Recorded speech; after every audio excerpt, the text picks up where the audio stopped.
Hello and welcome to my YouTube channel. इस video में आपको मिलेगा जैक बोर्ड 12th क्लास का मॉडल पेपर सॉल्यूशन। सब्जेक्ट है फिजिक्स। फिजिक्स का मॉडल पेपर का सॉल्यूशन मिलेगा सेट 1 का 2021 का। क्वेश्चन नंबर 1 to 21 से 20 तक मैंने आपको बता दिया है पिछले वीडियो में, आप चाहे तो उसे देख सकते हैं। ये ग्रुप बी बता रही हूँ मैं। ग्रुप ए हो गया है खंडबा, एक मार्क्स का है, 7 क्वेश्चन है, 7 मार्क्स हुआ। ये आपको फिल इन द ब्लैंक से रिक्त स्थानों को भरे। फर्स्ट है आपका क्वेश्चन, मुक्त अवस्था में उपलब्ध इलेक्ट्रिक चार्ज का सबसे कम मूल्य डैश है। Dash is the least value of electric charge available in free state. तो इसमें पूछा है कि सबसे कम least value of electric charge available in free state, मुक्त अवस्था में सबसे कम जो होता है इलेक्ट्रिक चार्ज आपको बताना है। तो किसी भी बॉडी पे सबसे कम चार्ज 1.6 इंटू 10⁻⁻19 कूलम प्रोड्यूस किया जा सकता है। ठीक है, प्रोड्यूस किया जा सकता है, इसलिए इसका आंसर होगा 1.6 इंटू 10⁻⁻19 कूलम, सी। ठीक है, 1.6 इंटू 10⁻⁻19 कूलम। हिंदी इंग्लिश दोनों में बता रही हूँ ताकि आप इंग्लिश मीडियम के हो चाहे हिंदी मीडियम के, कोई आपको दिक्कत ना हो समझने में। क्वेश्चन नंबर 22 है, विद्युत धारा एक डैश राशि है। Electric current is a dash quantity. किस तरह की क्वांटिटी है, ये कैसी राशि है विद्युत धारा? ये एक स्केलर क्वांटिटी है। ठीक है, जिसे हिंदी में कहते हैं अदिश राशि। विद्युत धारा एक अदिश राशि है। ठीक है, स्केलर क्वांटिटी है। कैसे है ये भी समझ लो आप। क्योंकि इलेक्ट्रिक करंट में डायरेक्शन और मैग्नीट्यूड दोनों होता है, लेकिन इलेक्ट्रिक करंट एक वेक्टर क्वांटिटी नहीं होती है, दोनों होता है डायरेक्शन और मैग्नीट्यूड। फिर भी ये इलेक्ट्रिक करंट जो है वेक्टर क्वांटिटी नहीं होता है, क्योंकि ये vector triangle law of vector addition को फॉलो नहीं करता है। ठीक है, क्यों नहीं होता है ये? क्योंकि ये vector triangle law of vector addition follow नहीं करता है, इसीलिए इलेक्ट्रिक करंट को स्केलर क्वांटिटी की तरह ही ट्रीट किया जाता है, और ये एक स्केलर क्वांटिटी है इलेक्ट्रिक करंट। ठीक है, विद्युत धारा एक अदिश राशि है। नाउ क्वेश्चन नंबर 23 इज, चुंबकीय क्षेत्र की तीव्रता की इकाई डैश है। Unit of intensity of magnetic field is dash. आपको बताना है कि इसका इंटेंसिटी, मैग्नेटिक फील्ड का इंटेंसिटी का यूनिट क्या है, यही बताना है आपको। चुंबकीय क्षेत्र की तीव्रता की इकाई क्या होती है? इसकी इकाई होती है टेस्ला। ठीक है, TESLA, टेस्ला, जिसे टी से डिनोट किया जाता है। It is denoted bye T, Tesla is denoted bye T. ठीक है, चुंबकीय क्षेत्र की तीव्रता की इकाई जो है वो टेस्ला होती है। Unit of intensity of magnetic field is Tesla. It is denoted bye T. चुंबकीय क्षेत्र की तीव्रता को टी से डिनोट करते हैं। Unit of intensity of magnetic field is denoted by tesla. So इसका इकाई हो गया, यूनिट हो गया टेस्ला। क्लियर है?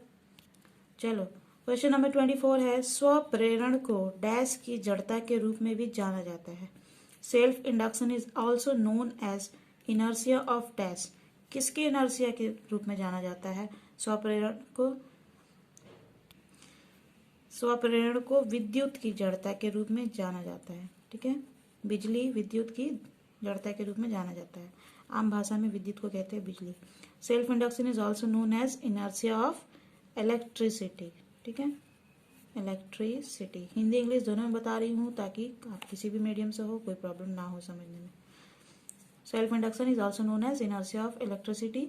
स्वप्रेरण को विद्युत की जड़ता के रूप में भी जाना जाता है। क्लियर है?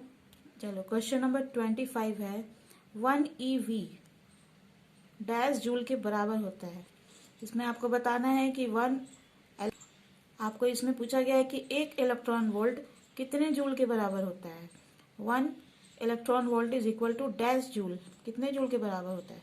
1 इलेक्ट्रॉन वोल्ट आपका 1.6 इंटू 10⁻⁻19 जूल के बराबर होता है। 1.6 इंटू 10⁻⁻19 जूल के बराबर। यहाँ जूल लिखा है तो आपको लिखने की जरूरत नहीं है, अगर नहीं लिखा होता तो लिखते। 1 electron volt is equal to 1.6 into 10⁻⁻19 joule. Question number 26 है, नाभिक से एक न्यूक्लियॉन निकालने के लिए आवश्यक ऊर्जा है, कौन सी ऊर्जा है? Energy required to extract one nucleon from nucleus is. Nucleus से एक न्यूक्लियन निकालने के लिए कौन सा एनर्जी की जरूरत होती, कौन सी ऊर्जा की जरूरत होती, यही बताना है आपको। उस ऊर्जा को कहते हैं पृथक्कन ऊर्जा। ठीक है, हिंदी में कहते हैं पृथक्कन ऊर्जा। नाभिक से एक न्यूक्लियन निकालने के लिए पृथक्कन ऊर्जा की जरूरत होती है, आवश्यकता होती है। ठीक है, energy required to extract one nucleon from nucleus is separation energy. Separation energy के ही थ्रू हम लोग क्या करते हैं, सेपरेशन एनर्जी के थ्रू हम लोग न्यूक्लियस से एक न्यूक्लियन निकालने का काम करते हैं। तो इस एनर्जी को कहते हैं सेपरेशन एनर्जी। निकालते हैं उसमें से तो सेपरेट करते हैं, तो उसका नाम से ही देखिए जुड़ा हुआ, बहुत इजी है, याद रखने में बहुत आसान है आपको।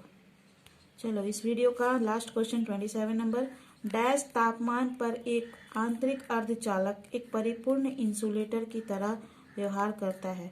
मतलब किस तापमान पर एक आंतरिक अर्धचालक एक परिपूर्ण इंसुलेटर की तरह व्यवहार करता है, ये आपको बताना है। At dash temperature and intrinsic semiconductor behave like a perfect insulator.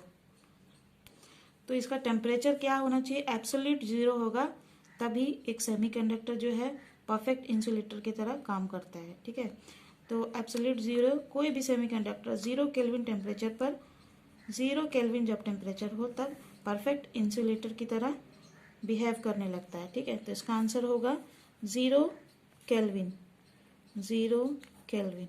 ठीक है, 0 केल्विन तापमान पर एक आंतरिक अर्धचालक जो सेमीकंडक्टर है 0 केल्विन टेम्परेचर पर ही परफेक्ट इंसुलेटर की तरह काम करता है। क्लियर है, इसे एब्सोल्यूट 0 भी कह सकते हैं।